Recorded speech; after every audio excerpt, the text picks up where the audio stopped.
Time ticketing, time ticketing, time ticketing, time ticketing, time ticketing, time ticketing, time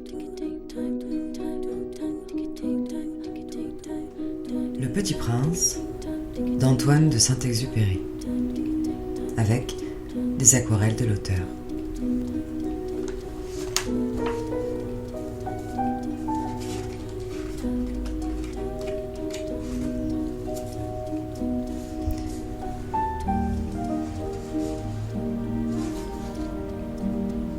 Édition de 1946. Allez, on verse. Je demande pardon aux enfants d'avoir dédié ce livre à une grande personne. J'ai une excuse sérieuse. Cette grande personne est le meilleur ami que j'ai au monde. Et j'ai une autre excuse, cette grande personne peut tout comprendre, même les livres pour enfants. J'ai une troisième excuse. Cette grande personne habite la France où elle a faim et froid. Elle a bien besoin d'être consolée. Si toutes ces excuses ne suffisent pas, je veux bien dédier ce livre à l'enfant qui a été autrefois cette grande personne. Toutes les grandes personnes ont d'abord été des enfants, mais peu d'entre elles s'en souviennent. Je corrige donc ma dédicace à Léon Werth quand il était petit garçon.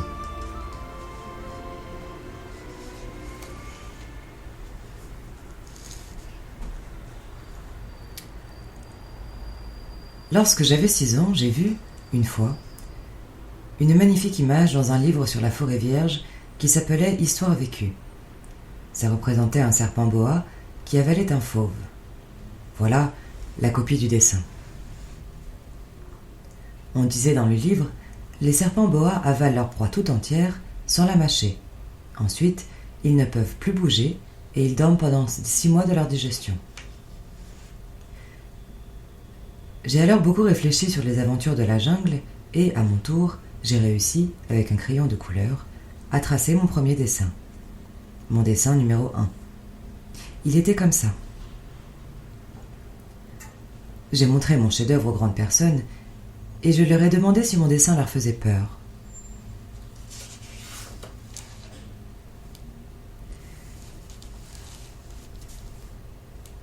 Elles m'ont répondu « Pourquoi un chapeau ferait-il peur ?»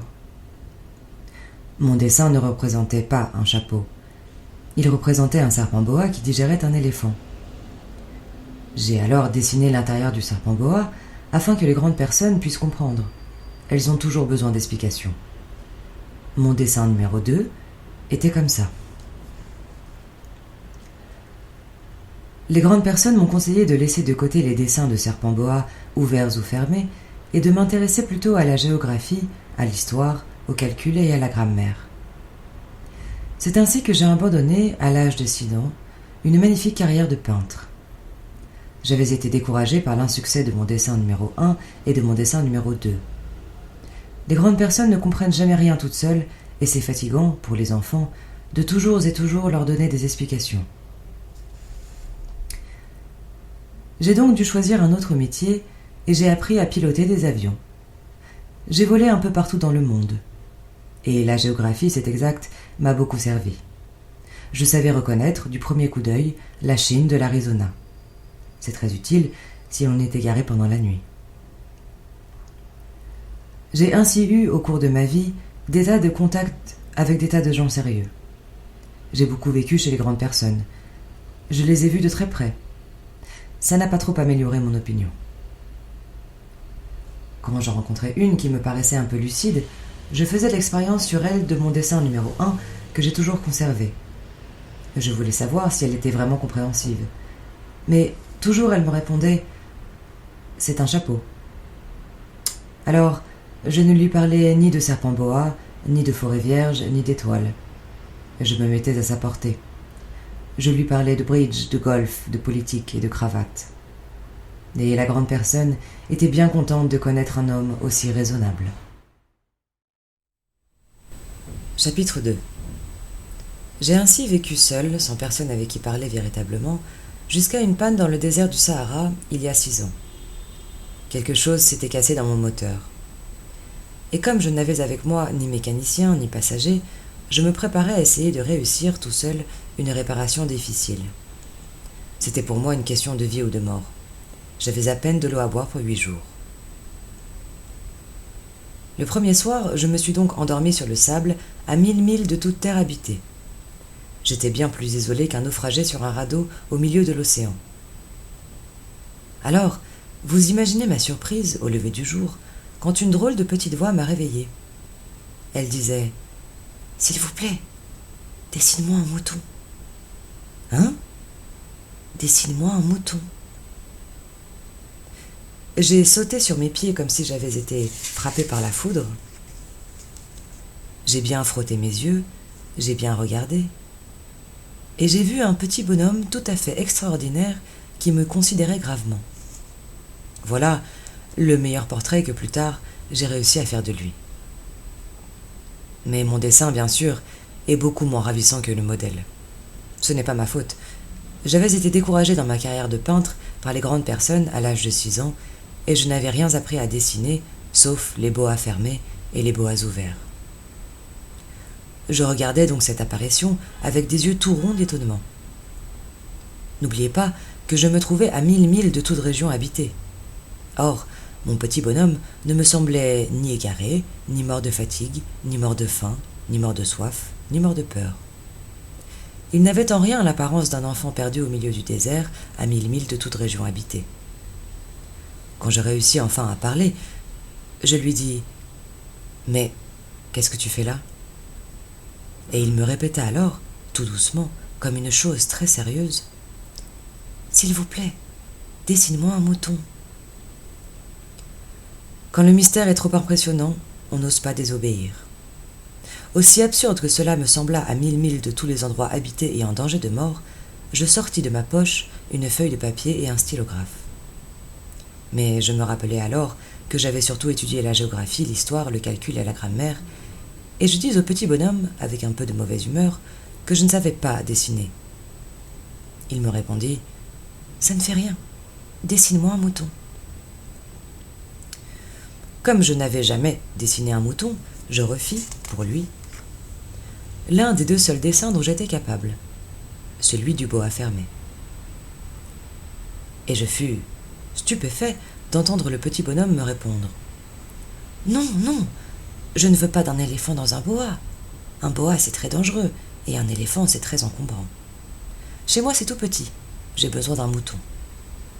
Dessine-moi un mouton. » Alors, j'ai dessiné. Il regarda attentivement, puis « Non, celui-là est déjà très malade. Fais-en un autre. » Je dessinai. Mon ami sourit gentiment, avec indulgence. « Tu vois bien, ce n'est pas un mouton, c'est un bélier. Il a des cornes. » Je refis donc encore mon dessin. Mais il fut refusé, comme les précédents. « Celui-là est trop vieux. Je veux un mouton qui vive longtemps. » Alors, faute de patience, comme j'avais hâte de commencer le démontage de mon moteur, je griffonnais ce dessin-ci. Et je lançais « Ça, c'est la caisse. Le mouton que tu veux est dedans. » Mais je fus bien surpris de voir s'illuminer le visage de mon jeune juge. « C'est tout à fait comme ça que je le voulais. Crois-tu qu'il faille beaucoup d'herbe à ce mouton ? » ?»« Pourquoi ? » ?»« Parce que chez moi, c'est tout petit. »« Ça suffira sûrement. Je t'ai donné un tout petit mouton. » Il pencha la tête vers le dessin. « Pas si petit que ça. Tiens, il s'est endormi. » Et c'est ainsi que je fis la connaissance du Petit Prince. Chapitre 3. Il me fallut longtemps pour comprendre d'où il venait. Le Petit Prince, qui me posait beaucoup de questions, ne semblait jamais entendre les miennes. Ce sont des mots prononcés par hasard qui, peu à peu, m'ont tout révélé. Ainsi, quand il aperçut pour la première fois mon avion, je ne dessinerai pas mon avion, c'est un dessin beaucoup trop compliqué pour moi, il me demanda « Qu'est-ce que c'est que cette chose-là » ? « Ce n'est pas une chose, ça vole. C'est un avion, c'est mon avion. » Et j'étais fier de lui apprendre que je volais. Alors il s'écria « Comment ? Tu es tombé du ciel ?»« Oui, fis-je modestement. »« Ah, ça c'est drôle. » Et le petit prince eut un très joli éclat de rire qui m'irrita beaucoup. Je désire que l'on prenne mes malheurs au sérieux. Puis il ajouta « Alors, toi aussi tu viens du ciel. De quelle planète es-tu » J'entrevis aussitôt une lueur dans le mystère de sa présence et j'interrogeai brusquement. « Tu viens donc d'une autre planète ?» Mais il ne me répondit pas. Il hochait la tête doucement tout en regardant mon avion. « C'est vrai que, là-dessus, tu ne peux pas venir de bien loin. » Et il s'enfonça dans une rêverie qui dura longtemps. Puis, sortant mon manteau de sa poche, il se plongea dans la contemplation de son trésor. Vous imaginez combien j'avais pu être intrigué par cette demi-confidence sur les autres planètes. Je m'efforçais donc d'en savoir plus long. « D'où viens-tu, mon petit bonhomme ? Où est ce chez toi ? Où veux-tu emporter mon mouton ?» Il me répondit après un silence méditatif. « Ce qui est bien avec la caisse que tu m'as donnée, c'est que la nuit, ça lui servira de maison. » « Bien sûr, et si tu es gentil, je te donnerai aussi une corde pour l'attacher pendant le jour, et un piquet. » La proposition parut choquer le petit prince. « L'attacher ? Quelle drôle d'idée !»« Mais si tu ne l'attaches pas, il ira n'importe où, et il se perdra. »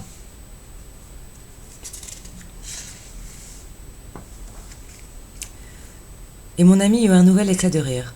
« Mais où veux-tu qu'il aille ? » ?»« N'importe où, droit devant lui. » Alors le petit prince remarqua gravement.